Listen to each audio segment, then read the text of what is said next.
আসসালামু আলাইকুম প্রিয় দর্শক, সাতগড়িয়া ওয়াদুদিয়া বালক বালিকা মাদ্রাসার যে সকল ভাইয়েরা হেফজ শেষ করেছে তাদেরকে এখন পাগড়ি প্রদান করা হবে।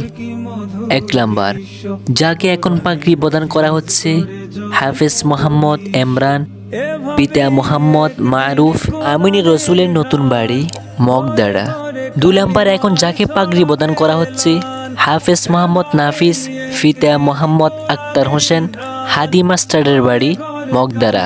3 নাম্বারে এখন যাকে পাগড়ি প্রদান করা হচ্ছে হাফেজ মোহাম্মদ আব্দুল হাকিম, পিতা মোহাম্মদ রফিক শহীদ আহমদ সারাঙ্গার বাড়ি মগদাড়া। নাম্বার 4 নাম্বারে এখন যাকে পাগড়ি প্রদান করা হচ্ছে হাফেজ মোহাম্মদ জুবায়ের হাসান, পিতা মোহাম্মদ জমির উদ্দিন মদিনা হাফেজের নতুন বাড়ি সাতগড়িয়া। নাম্বার 5, যাকে এখন পাগড়ি প্রদান করা হচ্ছে হাফেজ মোহাম্মদ তানিমুল হাসান, পিতা মোহাম্মদ রবিউল হোসেন বাবলু হেদু মুন্সির বাড়ির সারিকাইত।